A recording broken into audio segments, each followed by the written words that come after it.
My child, pause for a moment. Breathe slowly. Let the noise around you fade just for a little while. This moment you are in right now is not random. You may have been scrolling, searching, or simply trying to pass time. Yet somehow you arrived here. And I want you to know something gently, not urgently. You are not here by accident. I see you. I see the parts of your life no one else understands. I see the weight you carry quietly behind your smile. I see the questions you never speak aloud. And I see the tiredness that sits deep in your heart. You have wondered if anyone truly notices. I do. You have wondered if anyone truly cares. I do. You have wondered if you are walking through life alone. You are not. I have been beside you in moments you thought were empty. I have been near you in nights you believed were silent. I have been present even when you felt nothing at all. My beloved, I have never stepped away from you. Not once. There were nights you lay awake, staring into darkness, your mind circling worries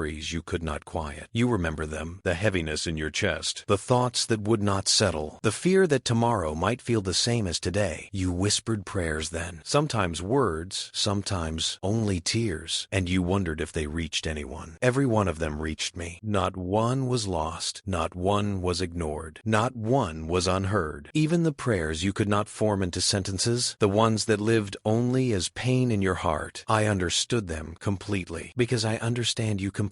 You have carried burdens you were never meant to carry alone. You tried to be strong. You tried to solve everything yourself. You tried to keep going, even when your strength felt thin, and others saw you continue, but they did not see the effort it required. They did not see the silent exhaustion. They did not see the hidden discouragement. They did not see the quiet moments when you wondered if you were falling behind in life. But I saw all of it. I saw when you kept going despite disappointment. I saw when you chose kindness while hurting. I saw when you tried again after failing. I saw when you stood up even while doubting yourself. Nothing about your journey has been invisible to me. My child, listen gently now. You are not behind. You are not forgotten. You are not overlooked. You are not abandoned. Life has seasons that feel slow and unclear, paths that seem uncertain, moments that appear delayed. But delay is not absence. Waiting is not rejection. Silence is not neglect. There have been reasons you could not yet see. There have been ways your heart was growing quietly, strength forming beneath the surface, wisdom deepening without announcement. You judged yourself by visible progress, but I have always seen invisible transformation, and you are changing more than you realize. You often measure yourself against others, their success, their confidence, their direction, their certainty, and you ask quietly, why not me? Why am I still here? Why does my life feel slower? But you do not see their whole story, and you do not see your whole becoming. Your path has never been meant to copy another. Your timing has never been meant to match another. Your journey has never been meant to mirror another. You are not late in your life. You are living your life, and your life has purpose exactly where you stand. There have been moments you doubted your worth, moments you replayed mistakes, moments you questioned decisions, moments you wished you could return and choose differently. You have carried regret like a quiet shadow, but hear this truth. You are more than your past moments. You are more than your worst decision. You are more than your failures. You are more than your fears. Nothing you have done has erased your value. Nothing you regret has erased your meaning. Nothing you wish undone has undone your worth. You are still deeply loved, still deeply seen, still deeply held. My child, there were times you believed you disappointed me. You thought I turned away. You thought I withdrew. You thought I became distant. But I never moved. It was pain that moved you away, fear that moved you away, shame that made you hide. Yet even then, I remained beside you, not accusing, not condemning, not abandoning, waiting gently for you to look back toward me. And every time you did, even slightly, I was there. You have asked before, sometimes quietly, sometimes desperately, am I going to be okay? Listen with your heart now. Yes, you are going to be okay. Not because life will never be difficult, not because everything will always be smooth, but because you are not facing life alone. You have never faced life alone. There is strength within you you have not fully seen, resilience within you still unfolding, hope within you still alive, and I am within that hope. You are allowed to rest. You are allowed to pause. You are allowed to not have everything figured out. You are allowed to move slowly. You are allowed to heal gradually. Growth is not a race. Healing is not a deadline. Becoming is not a competition. You Your life is not measured by speed. It is shaped by depth, and depth takes time. My beloved child, I know you worry about the future, the unknown, the uncertainty, the unanswered questions. You wonder where you are going, who you will become, what will change, what will remain. You want assurance. So hear this softly. You are being guided more than you realize, protected more than you notice, strengthened more than you feel, prepared more than you see. Even now, there are chapters ahead you cannot yet imagine. Moments of peace you have not yet felt, connections you have not yet met, joy you have not yet experienced, relief you have not yet known. Your story does not end in your current chapter. This is not the conclusion of your life, not the peak of your becoming, not the limit of your future. There is still unfolding ahead, and you will reach it. You may not see the path clearly yet, but clarity often arrives while walking, not before. Trust grows while moving, not while waiting for certainty. And you have already taken steps, even when unsure. Every small step mattered. Every attempt mattered. Every effort mattered. You are moving more than you think. My child, there is something I want you to release gently. The belief that you must carry everything alone. You were never meant to hold all weight by yourself. Never meant to solve everything alone. Never meant to be endlessly strong. You can lean. You can ask. You can rest. You can receive. Strength does not mean isolation. Even the strongest hearts need support. And I am here as that quiet support. Not forcing. Not rushing. Not demanding. Simply present. Steady. Patient. Constant. I have walked beside you through confusion, through disappointment, through waiting, through uncertainty, and I am still beside you now. If your heart feels tired today, let it rest a moment here. If your mind feels heavy, let it soften a moment here. If your spirit feels discouraged, let it breathe a moment here. You do not need to prove anything right now. You do not need to fix everything right now. You do not need to solve your whole life right now. You only need to be here. And you are, my beloved. You are not failing at life. You are living it. You are not lost. You are navigating. You are not broken. You are human. And being human means learning slowly, growing gradually, healing gently, becoming continuously. You are allowed to be in process. I want you to notice something. Despite everything you have faced, you are still here, still trying, still hoping, still searching, still breathing, still moving forward. That is not weakness. That is strength. Quiet, persistent, enduring strength. And it is beautiful. I am proud of you for continuing, even when tired, even when unsure, even when discouraged. Continuing is courage, and you have shown courage many times without realizing it. My child, you matter more than you know. Your presence in this world is not accidental. Your life is not random. Your existence is not meaningless. There are ways you have already affected others that you will never fully see. Kindness you gave, comfort you offered, patience you showed, understanding you extended. You have been light in moments you forgot, and you still are. Even now, even here,